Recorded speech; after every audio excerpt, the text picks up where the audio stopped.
Inshuti z'ibiganiro byacu mu mateka n'amasomo mu by'amateka y'u Rwanda, uyu munsi dukomeje cya kiganiro cyerekeranye na ya nama ikomeye yabaye mu muryango w'abibumbye mu mpera z'umwaka w'igihumbi kimwe magana cyenda mirongo itandatu.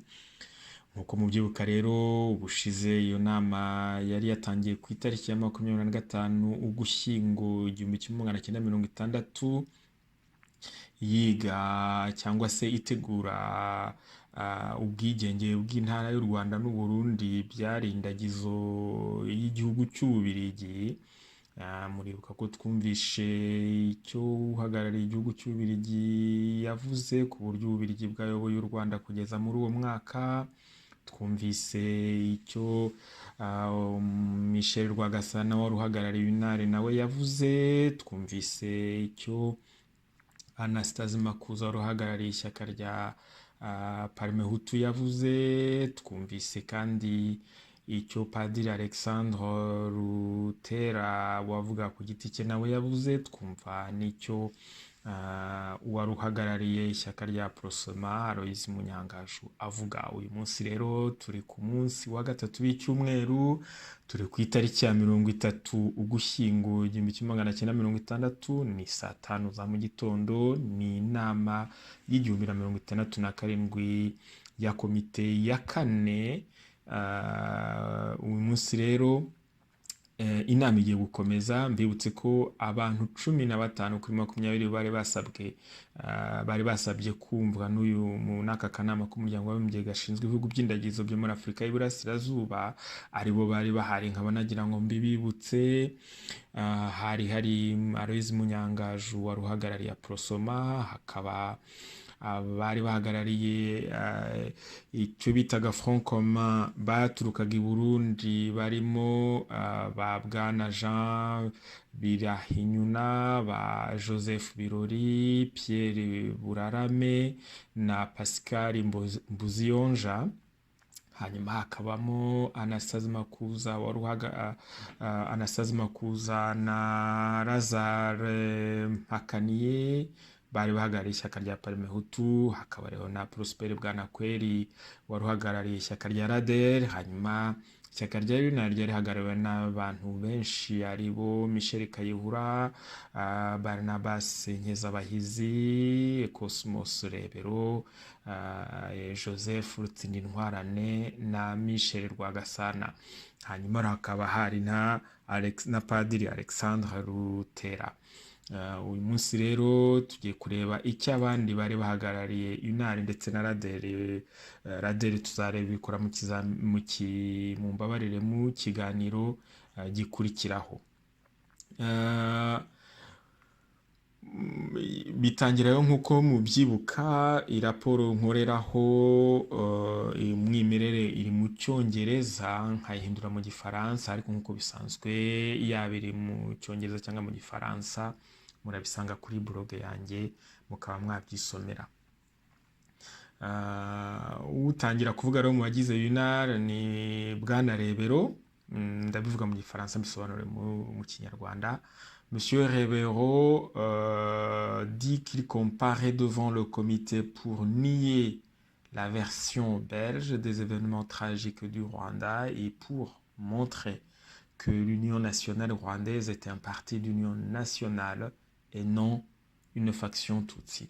Rebero atangira avuga yuko aje imbere y'iyi komite kugira ngo ahakane yivuye inyuma icyo uburyo Ububiligi busobanura imvururu zo mu 1959 mu Rwanda, kandi agaragaze ku mugaragaro ko ishyaka rya UNAR ari ishyaka ry'ubumwe bw'igihugu, atari ishyaka ry'ubwoko bw'Abatutsi.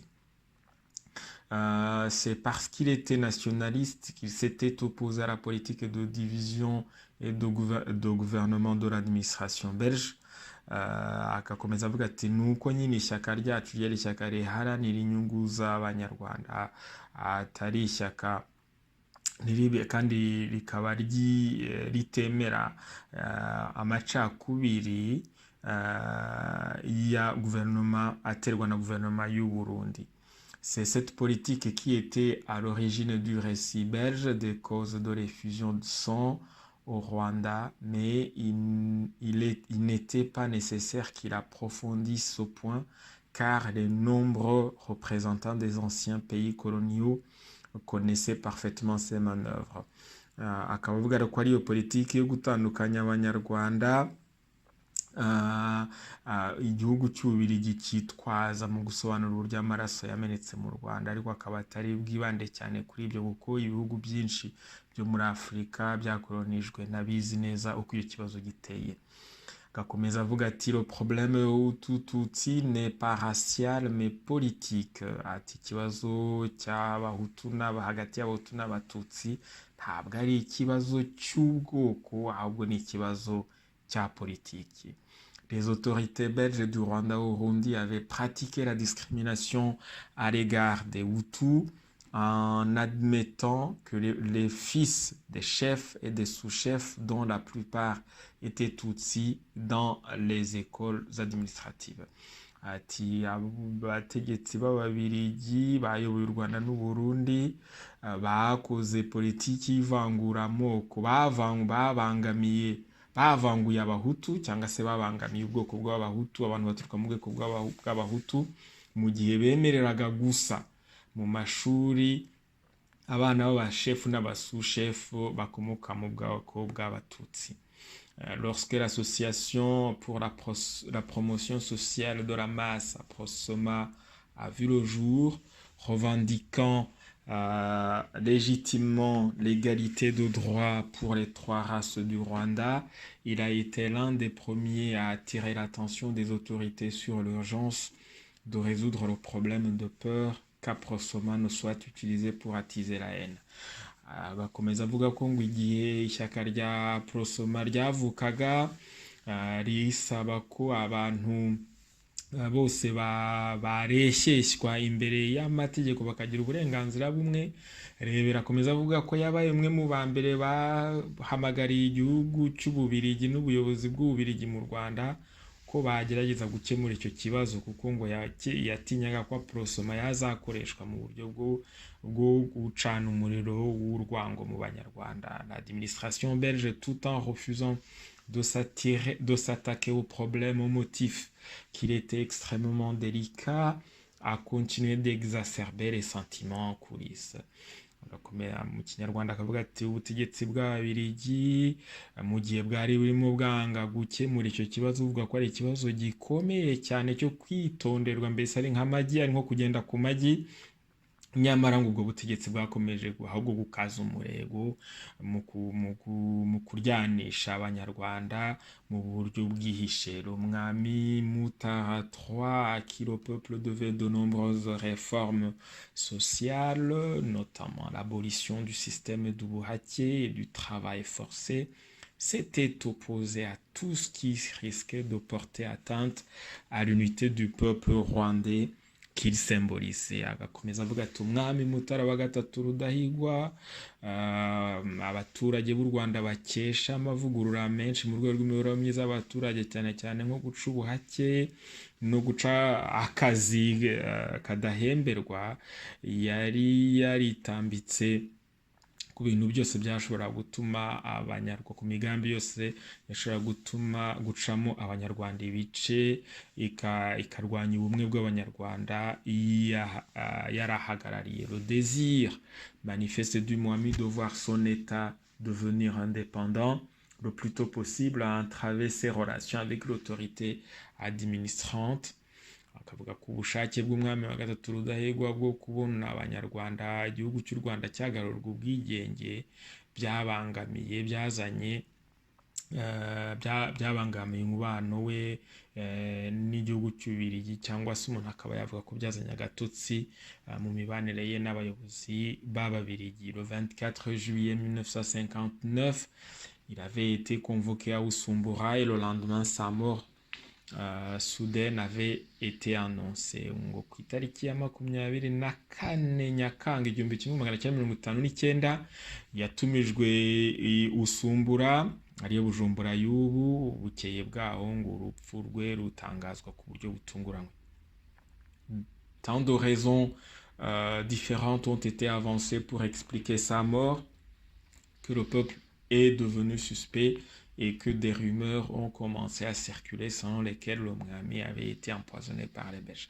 Ati hatanzwe ibisobanuro byinshi ku byerekeranye urupfu rwe. Kubera ibisobanuro byinshi byatanzwe ku rupfu rwe, abaturage batangiye gukeka ko babeshywa, gukeka ko urwo rupfu rwe rutanyene nk'uko abantu bababwiye, ahubwo hatangira gukwizwa impuha zivuga yuko ababirigi baba baramuroze. L'histoire pourrait peut-être éclairer les circonstances de sa mort à l'hôpital de Sumbura qui restait encore un mystère. Akavuga ati amateka azagera aho wenda ashobore gusobanura ibyerekeranye n'urupfu rwe mu bitaro bya Busumbura kuko rukiri amayobera. Le gouvernement belge, qui après la mort de Mutara III avait compté abolir la monarchie contre la volonté du peuple, avait considéré l'adhésion de Kigeli V, le successeur légitime de Mutara III, comme un coup d'État. Komeza avuga ati guverinoma y'Ububirigi yateganyaga kuvanaho ubwami bw'u Rwanda binyuranije n'ubushake bw'abanyarwanda. Yafashe y'imikwa rya Kigeli wa gatanu nkaho ari kudeta cyangwa se ari ukumushyira ku butegetsi ngufu. Sur le front politique, la mort du mwami avait provoqué une intense activité ku byerekeranye no mu bya politike. Urupfu rw'umwami Mutara wa gatatu Rudahigwa rwatumye habaho ibikorwa byinshi bya politique. Les nationalistes qui souhaitaient voir leur pays libéré du joug colonial avaient fermé leurs rangs et le premier parti nationaliste UNAR avait été créé le 13 septembre 1959. Mu kinyarwanda rero Bwana Rutera akaba avuga ati abari bashyigikiye bose inyungu z'u Rwanda bibumbiye mu ishyaka ryiswe UNAR ryahimbwe ku itariki ya 13 Nzeri 1959.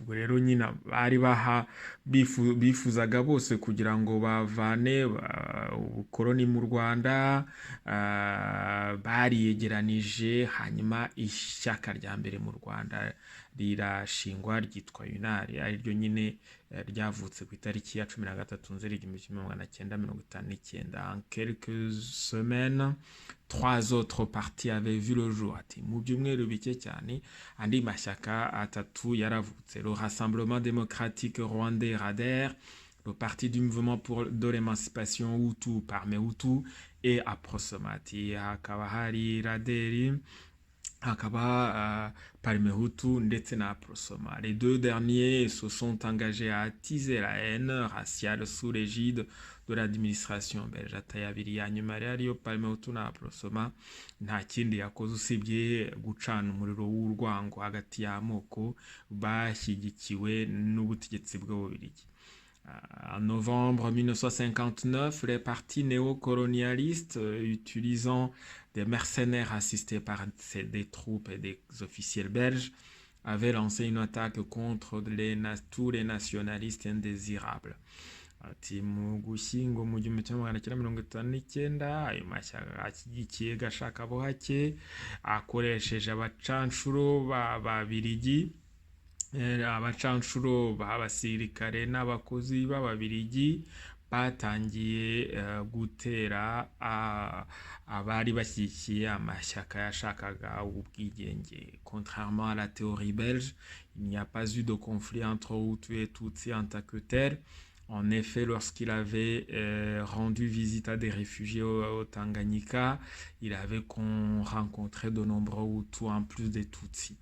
Ati binyuranije n'ibyo ababirigi n'uburyo ababirigi basobanura ibya imvururu zo mu 1959, ntabwo higeze habaho ubushyamirane hagati y'abatutsi nk'amoko, ahubwo nk'uko byagaragaye igihe yasuraga inkambi z'impunzi muri Tanganyika, yasanze hari abahutu benshi kurusha abatutsi. Il en va de même pour les détenus en prison. Ati no mu mabohero yo mu Rwanda magereza yo mu Rwanda naho abahutu ni benshi kuruta abahutu. L'UNAR n'était pas le parti des seigneurs féodaux Tutsi.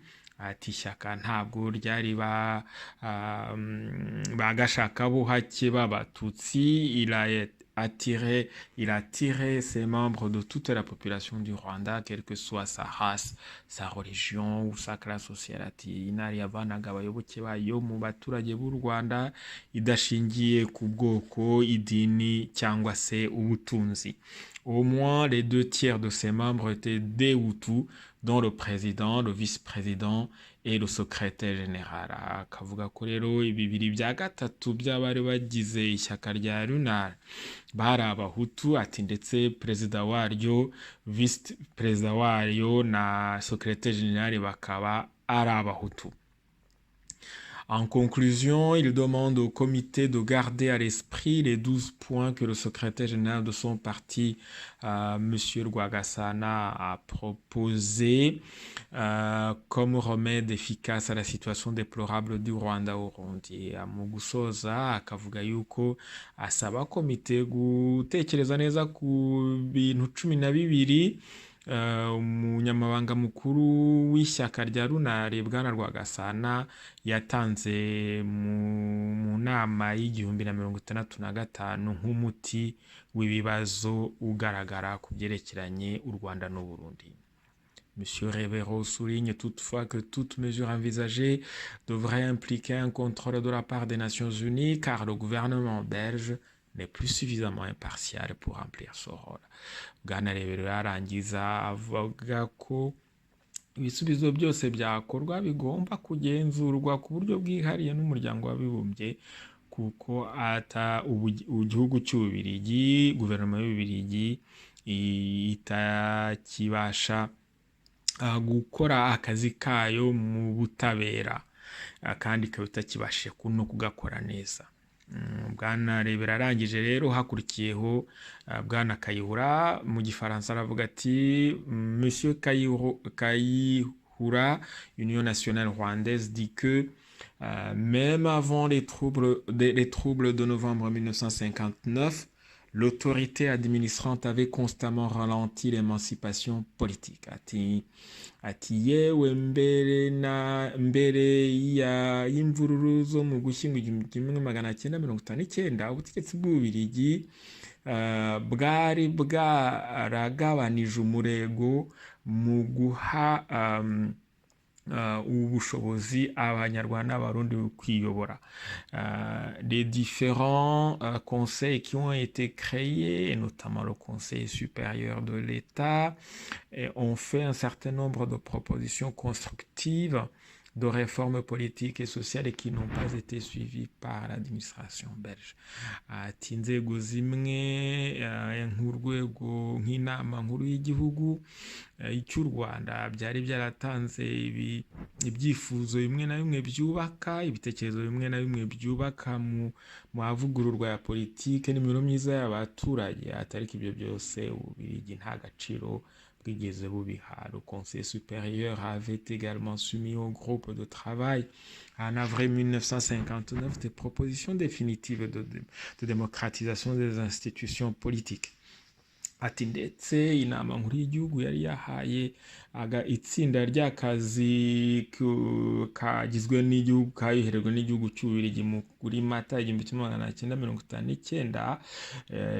Inama nkuru y'igihugu rero ngo ikaba yarahaye iryo tsinda ibyifuzo n'ibyemezo byo kuzana demokarasi no gushyiraho inzego za politike mu Rwanda. L'administration n'a pas tenu compte des propositions similaires qui avaient été faites précédemment. Ati rero ubutegetsi bw'Ububiligi ntabwo bwigeze buha agaciro y'ibyo byemezo cyangwa se ibyo byifuzo twari twashyikirije iryo tsinda ryari yaturutse mu gihugu cy'Ububiligi. Par exemple, la question Hutu-Tutsi avait d'abord été portée devant le Conseil général du Rwanda au Burundi par une motion portant 3 signatures. Ati mbere na mbere urugero ikibazo cyaba hagati y'abahutu n'abatutsi cyari cyarashyizwe mbere na mbere imbere y'inama nkuru y'u Rwanda n'u Burundi, yari yasinyweho ni ku nyandiko yari yasinyweho n'abantu batatu.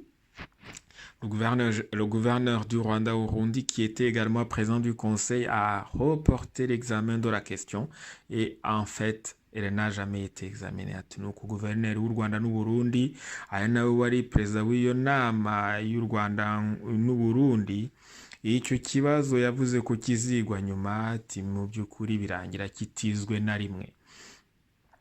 Les raisons invoquées étaient que le problème était trop délicat et qu'avant qu'il puisse être correctement examiné, un certain nombre de documents devaient être rassemblés. Impamvu yatanzwe nuko icyo kibazo ngo cyari ikibazo gikomeye cyane cyo kwitonderwa, ngo mbere yo kukiga hakaba hari ibintu byinshi bigomba gukorwa, ko ndetse hari n'impapuro nyinshi zigomba kwegeranwa.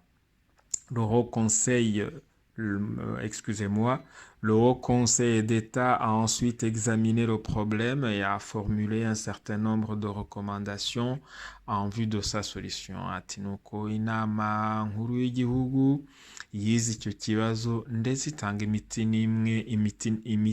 imwe n'imwe yakemura icyo kibazo. Leur effet aurait été de donner à tous les Rwandais, sans distinction de groupe ethnique ou de rang social, des chances égales d'exercer des fonctions publiques dans le cadre de la structure existante. Les recommandations comprenaient également la nomination d'une commission chargée d'étudier la réorganisation politique de l'État. L'administration belge n'a accepté aucune de ces propositions. Il évitait clairement une discussion franche sur la question Hutu-Tutsi afin de prolonger la présence de la Belgique sur le territoire.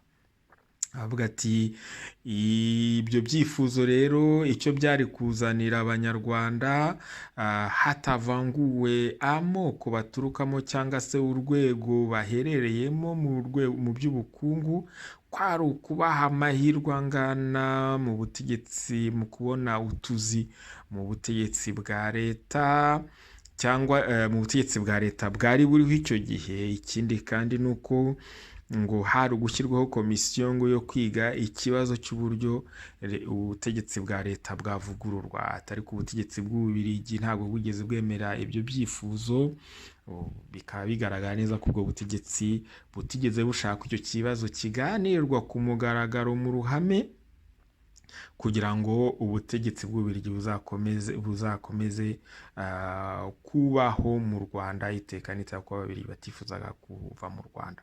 La période précédente des troubles de novembre 1959 a été marquée par une intense activité parmi les 4 partis politiques du Rwanda.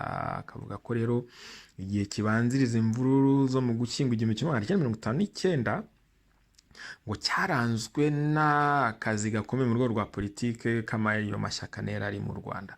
L'UNAR a été soumis à une persécution impitoyable de la part de l'administration belge. Ati ishyaka rya UNAR ariko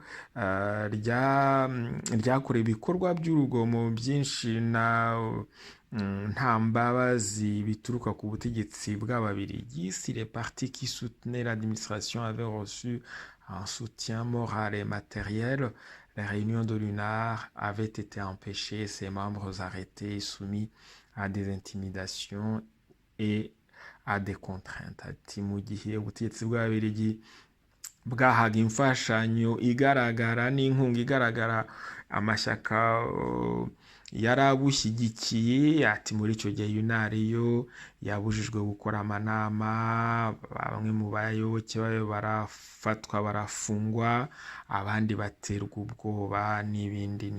Des journaux à la solde de l'administration ont publié des articles tendancieux montrant l'UNAR sous un fond jour. Ati ibinyamakuru bishyigikiye ubutegetsi bw'Ababiligi byagiye bitangaza inkuru zigaragaza zisebya UNAR.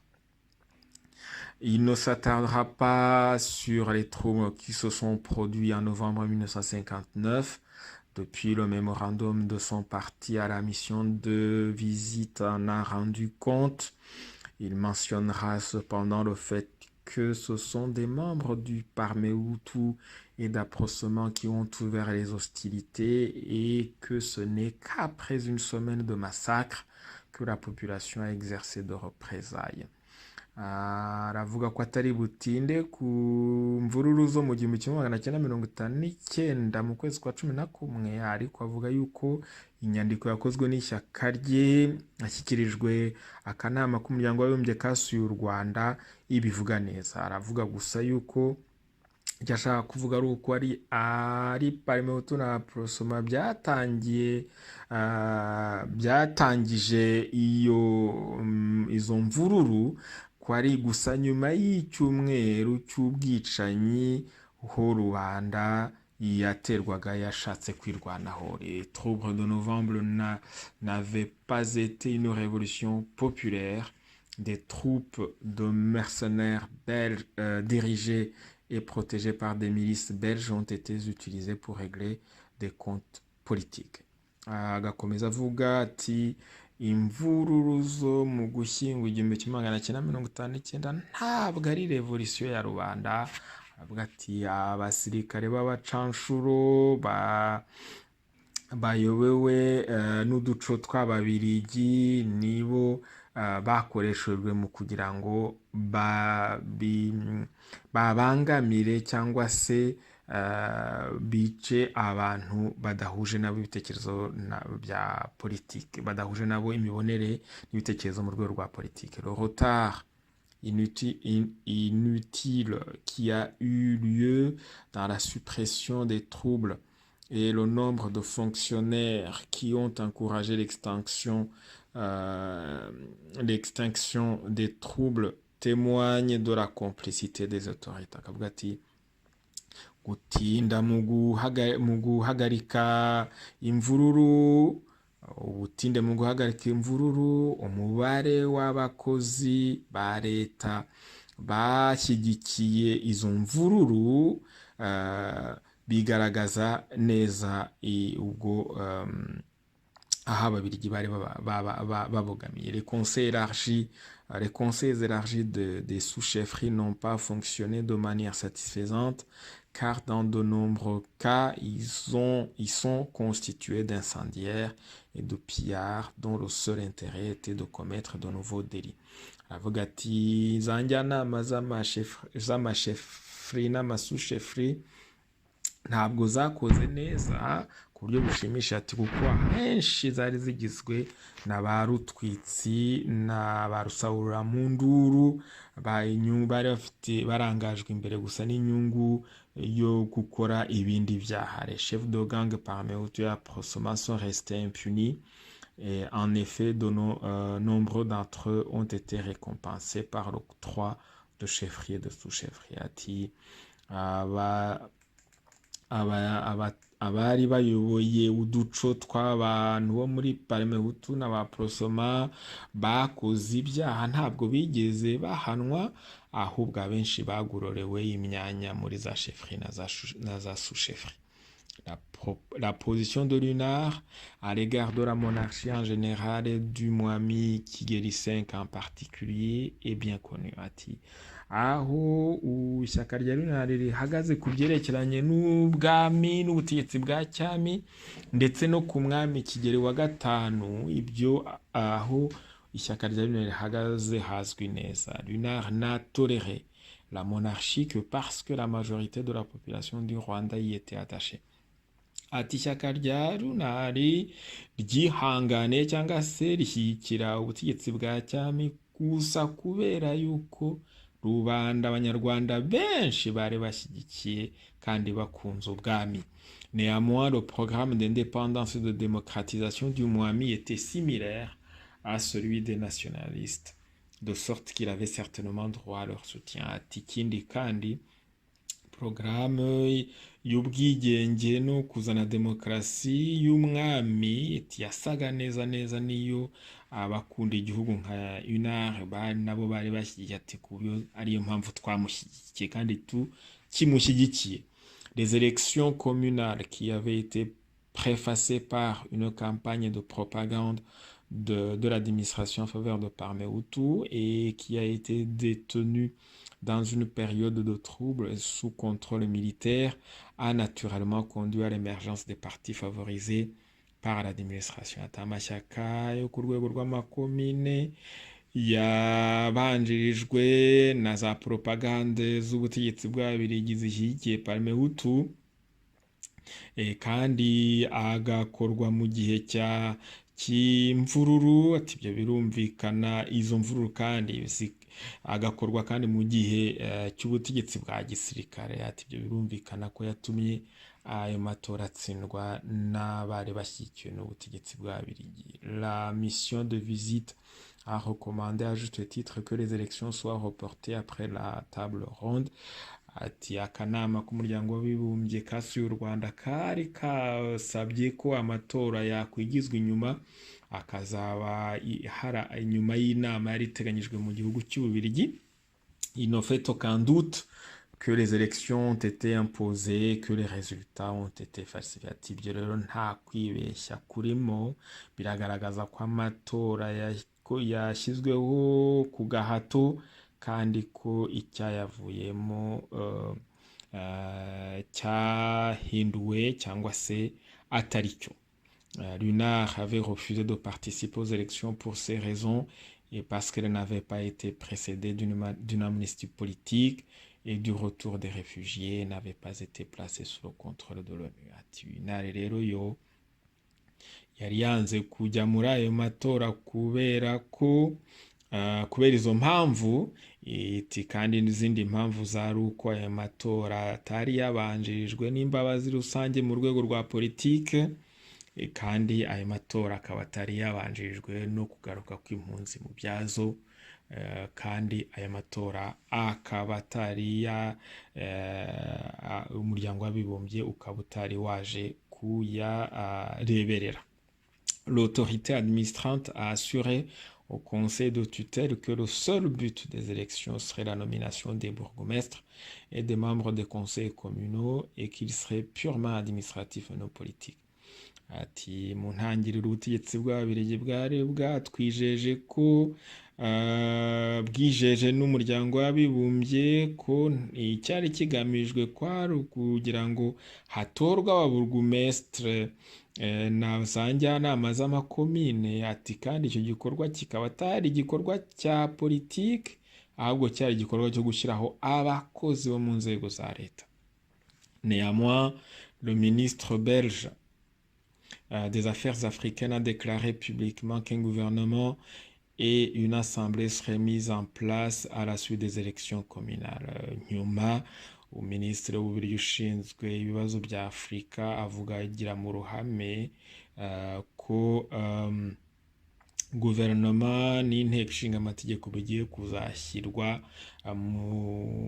bigiye kuzashyirwaho biturutse muri ya matora y'amakomine. Malgré les raisons qui ont milité en faveur de la séparation économique du Rwanda-Burundi et du Congo, il doit être évident que du point de vue africain et mondial, de grandes communautés économiques étaient indispensables.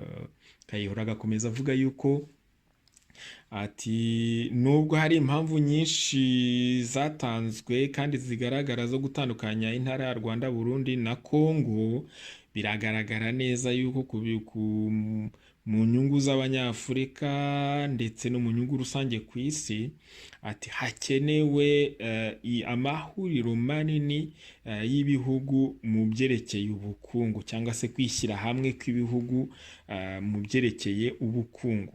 L'administration a créé une banque d'émission et en introduisant une nouvelle monnaie a isolé le Rwanda, Burundi et le met ainsi en danger d'asphyxie économique lente mais sûre. Ati mu gushyiraho ifaranga ryihariye ku Rwanda n'u Burundi, ibyo nta byari bigamije kugira ngo mu gutandukanya u Rwanda n'u Burundi na Congo, bikaba ari gushyira u Rwanda mu makuba kuko ruzanigwa mu rwego rw'ubukungu ku buryo bugaragara kandi bugaragara buri wese. Il ne pouvait pas y avoir aucune confiance dans la nouvelle monnaie qui n'était garantie que par la Belgique, mais n'avait aucune valeur d'échange. Ati ntabwo wagirira icyizere ifaranga rishyashya ryashyizweho n'igihugu cy'Ububiligi, um, ryashyizweho n'igihugu cy'Ububiligi, ati kuko agaciro karyo katagaragara neza kuko ari ifaranga rishyigikiwe gusa n'igihugu cy'Ububiligi. De plus, les 2 tiers des salaires des fonctionnaires belges étaient payés en francs belges et seulement 1 tiers en monnaie du Rwanda au Burundi. Ati ikindi kandi nuko 2/3 by'abakozi bahembwa mu mafaranga y'amabiligi, icya gatatu cyonyine akaba cyo gihembwa amafaranga muri iryo faranga ryashyiriweho u Rwanda n'u Burundi. La séparation du Rwanda au Burundi du Congo avait été une habile manœuvre pour perpétuer l'assujettissement du pays à la Belgique même après l'indépendance. Ati gutandukanya intara y'u Rwanda, Burundi na Congo byabaye gutandukanya mu kinyuranyindo u Rwanda n'u Burundi hagamijwe kugira ngo u Rwanda n'u Burundi bizakomeze bibe imbata y'igihugu cy'Ububiligi ndetse na nyuma y'ubwigenge. La position de Lunard sur la question des relations entre le Rwanda et le Burundi est bien connue. Il est favorable à l'union des 2 États avec une assemblée législative commune et un gouvernement unique. Ati ku byerekeranye imibanire y'u Rwanda n'u Burundi, aho Lunard ihagaze harazwi. Lunard ishyigikiye ko u Rwanda n'u Burundi biba igihugu kimwe, hanyuma bikagira inteko ishinga amategeko imwe, bikagira na guverinoma imwe bihuriyeho byose. L'administration belge s'efforce cependant de séparer les 2 États après 42 années d'administration conjointe. Les mouvements politiques couvrant les 2 États n'étaient pas autorisés et il n'y avait pratiquement pas de relation entre les autorités autochtones. Ati Ububiligi ntako butagize kugira ngo butandukanye ibihugu byombi. Nyuma y'imyaka 42 y'ubutegetsi bw'Ababiligi, amashyaka ya politike yo mu bihugu byombi ari mu bihugu byombi ntabwo yemerewe kuhakorera. Ati ikindi kandi muri nyuma y'iyo myaka 42 ubutegetsi bw'Abarundi n'ubw'Abanyarwanda byagiye bitandukanywa. Au Sumbuha, la capitale administrative du territoire sous tutelle, les partis politiques d'origine rwandaise ont été officiellement interdits. Ati i Bujumbura, mu murwa mukuru w'intara ya Rwanda Burundi, amashyaka ya politiki ava mu Rwanda yarabujijwe kuhakorera. Lunard a exhorté les Nations Unies pour intervenir et empêcher la séparation des 2 États dont les destins sont liés depuis plus de 42 ans. Ati Lunard rero irasaba umuryango w'abibumbye gukora ibishoboka byose kugira ngo u Rwanda n'u Burundi bizabe igihugu kimwe, cyane cyane ko kuva byatangira gutekerwa hamwe hashize imyaka irenga 42. La police territoriale en cours de constitution rwandaise est entièrement recrutée parmi les Parmehutus, les membres d'autres partis étant rigoureusement exclus. Akomeza avuga ko polisi irimo ishyirwaho mu Rwanda, urwego rwa polisi rurimo rushyirwaho mu Rwanda rugizwe gusa n'abantu baturuka muri Parmehutu, abandi bo baturuka mu yandi mashyaka bose bakaba bigizwayo. Il convient de se demander pourquoi la Belgique a autorisé de telles perturbations et autant de sacrifices dans le territoire sous tutelle. Ikibazo umuntu yakibaza ni impamvu yatumye Ububiligi butuma habaho amakimbirane n'ibyangijwe bingana bityo mu gihugu cy'indagizo. L'autorité administrante répondra que des institutions démocratiques doivent être mises en place avant que le Rwanda au Burundi ne devienne indépendant. Ubutegetsi bw'Ububiligi bushobora kuzasubiza yuko inzego zashingiye kuri demokarasi zigomba gushyirwaho mbere y'uko u Rwanda n'u Burundi bibona ubwigenge. Tous ceux qui avaient vécu sous le joug colonialiste étaient conscients que le colonialisme prenait de temps en temps de nouvelles formes et utilisait de nouvelles techniques pour voler le mot indépendance de sa signification Ainsi, il a été affirmé qu'un pays dépendant ne pouvait être libéré tant que certaines conditions n'étaient pas remplies, dont l'existence d'un gouvernement stable et d'institutions démocratiques. Ati ariko abantu bose babaye mu bihe bya gashakabuhake by'ubukoroni bazi neza yuko ubukoroni bugenda buhindura isura, bukaba bwafata isura yakwiba icyo ijambo ubwigenge bivuga. Ati ni muri ubwo buryo havugwa ko igihugu cyose kitigenga mu gihe kitari cyagira guverinoma ndetse n'inzego z'ubutegetsi zishingiye kuri demokarasi.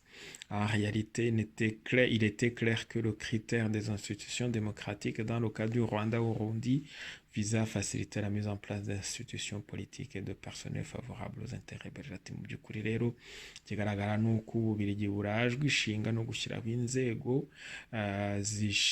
inzego za politiki n'abakozi bazaba bashyigikiye inyungu z'igihugu cy'Ububiligi.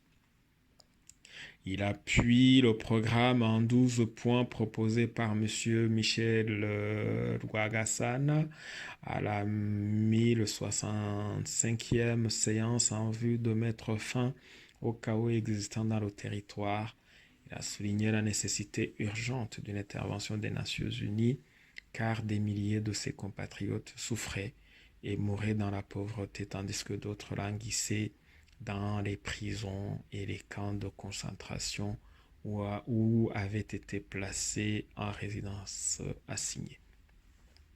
Arangiza Kayihura rero avuga ko ashyigikiye porogaramu yatanzwe na sekreteri n'umunyamabanga mukuru wa UNAR Michael Rwagasana mu nama y'igihumbi 1965. Ibyo bintu 12 bishobora gutuma u Rwanda n'u Burundi hagaruka umutekano. Akarangiza kandi avuga yuko hakenewe ku buryo bwihutirwa ko umuryango w'abibumbye uza mu Rwanda kugira ngo ibihumbi n'ibihumbi by'abanyarwanda barimo bapfira mu bukene, abari mu mabohero, mu nzu z'amabohero, muri za gereza, n'abari mu nkambi, abantu bicirwamo cyangwa se ababujijwe kuva mu ngo zabo kugira ngo abo bose babohorwe. Monsieur Rutsindintwarane, Union nationale rwandaise, dit qu'il n'a rien à rajouter à ce que l'un et l'autre des représentants de l'UNAR avaient déclaré. Il serait bien entendu prêt à répondre à toutes les questions que les membres du comité souhaiteraient lui poser. Naho Bwana Rutsindintwarane we akavuga ko ntacyo yakongera ku byavuzwe n'uyu n'undi mu bavuze mbere ye bari mu ishyaka rimwe rya UNAR, kuko nawe yiteguye gusubiza ibibazo komite yamubaza. Nshuti mukurikira ibiganiro n'amasomo byacu mu mateka, ibi byari ibitekerezo bya bamwe mu bagize bahagarara ishyaka rya UNAR. Ubutaha rero mu kiganiro n'isomo rikurikira tuzareba aho ishyaka rya RADER mu ijwi rya Bwana Kweri wari urihagarariye naryo rivuga cyangwa se ritekereza. Murakoze naho ubutaha.